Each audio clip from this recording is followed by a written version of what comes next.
Good evening, everyone. It's January the 12th, 2024. I just wanted to do a little extra video I wasn't expecting to do today.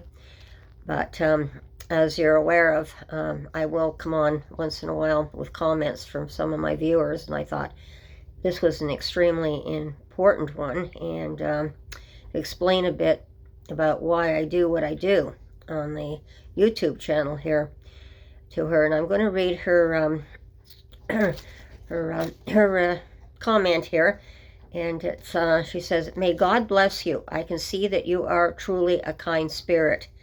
And then my response was, "Thank you, but being a kind spirit is one thing, but it is far from being enough.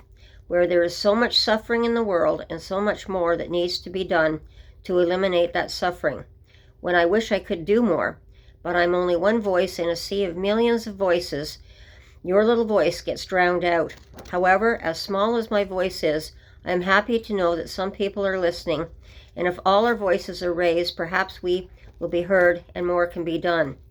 I don't enjoy having to bring bad news, but I do my best and just hope that my tiny voice will be heard from out of the crowd and reaches people who may be in a position to help. Thank you again." And this was to my report very shortly, a few videos back, to the sad news to report on the person who froze to death on one of our streets here on last Monday. And so I just wanted to explain a little bit why I do what I do. I don't do this certainly for the goodness of my health. I mean, as a senior, I'm almost 72 years old now, and it's really not good for the, from the good of my health, because in my golden years, I should be sitting back and relaxing and enjoying life right now, and you can't enjoy life when you see all the suffering that's going on around you. So I've been doing what I can do on the channel. Like I said, I'm still not perfect. Oh boy, am I still learning how to use this new technology. Still struggling with it, but I'm glad I was able to put my voice out to speak for those who are voiceless right now. And that is where, to me, this technology that we have today to communicate with people is really, really good. Unfortunately, we have people using the technology in a bad way to split people up and hurt people, and it just goes on, and it's getting worse and worse. So the good voices are getting drowned out by the voices that are trying to squash us from saying nice things. And I am certainly not against technology at all. If it's used right and it's used for good purposes, then it's great. But when people turn around and use it to make their own gains, that's wrong. And like I said, I'm not here. I don't make money on the channel. I sit here. I try and give facts the way I see them. I try and get opinions the way I see it. It's not because I want to be mean, nasty, but it's one of the things that I've seen. And as I said before, it was what I saw, how the at St. Bridget's, our church, well, the old church, she's no longer a church, was used by the convoy people who were what I had said was a fringe group. Now we know it's MAGA group from the States, because when our government did freeze the bank accounts of those people, the head of the organization that was organizing it, all the funding was coming from the MAGA groups from the States. So when I saw them doing what they were doing for photo ops and with the homeless here, and right in front of the camera, oh, chummy, they had their arm around them. Oh, see, we feed them. And and this is what I was seeing. So I knew I couldn't stand by and let them be hurt, because as soon as the cameras were off, they were chased off the property. They were, even though there was a squabble over who owned the property, because they hadn't paid anything, and they were just occupying the old church. And then as soon as the cameras were turned off, they were like getting the police. They were chasing people off the property, but trying to put up signs, oh, we just want to be good neighbors and all this sort of thing. But it was the same kind of propaganda that I saw. And I've just seen it, and we've also just seen it again uh, the Trump's vision of Greenland, taking not only our country for the 51st state, it's Greenland he was going after. So who does he send or ends up over there? Donald Trump Jr. And now the films are coming out showing exactly what we experienced here during the convoy, after the convoy, and there are people coming back here where they were taking the poor people off the streets in Denmark, in Greenland there.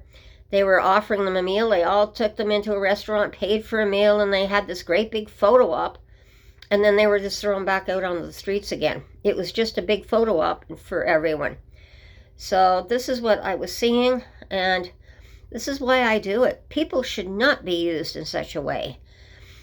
So I just wanted to explain a bit tonight of what I feel that I need to do. We all have voices, and these people are coming in. They're threatening us, putting us down. They're being nothing but big bullies. People are just bending to them and handing out money. Now all these other corporations, everything, they're fighting over going to Trump's inauguration there later this week, and they're handing out millions of dollars hoping to be at the inauguration. And this is not the way I was brought up. You don't bend to a bully. You find a way to solve the problem. So I'm not here for the good of my health. I'm here to try and help people in the best way I know how, and to try and bring people together in a shared leadership role. And I want to explain where the shared leadership role comes again. In our indigenous culture, all our animals have an identity. They have a meaning behind them. And the Canada Goose means shared leadership.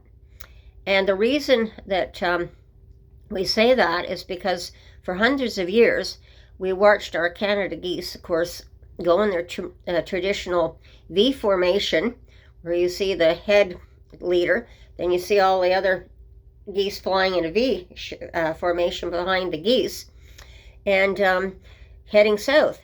And so the problem is, sooner or later, that poor leader gets tired. So he drops back, and he's automatically replaced by another goose will come up and take the lead without even having an argument. They don't discuss it. It's not like they just suddenly, oh, well, we need a new leader. It's not like we go vote for a new leader. And it's not like they just decide, okay, we'll just drop down on the field and we'll decide who's leader. Oh, how about you, Jane? You want to go lead the whole flock? Oh, no. Well, how about you, Dick? Do you want to go and lead the flock? And so on and so forth. And then fly up and go back. It's automatic. It's the same thing of what we just did with the horrible situation with the LA fires right now. You know, it's what we do is shared leadership, and with our neighbors. We're sending everything we can in firefighting equipment from Canada down to help them. Mexico stepped in. Other countries have stepped in. The same thing when we've had fires here in Canada. The first thing, you know, people from the States, our neighbors from the States, are coming up to Canada. It's not the other way around. It's a really good relationship, cross-border relationship that we have. If someone needs something, then it's done. But I just wanted to explain a little bit more tonight on just why I'm doing this.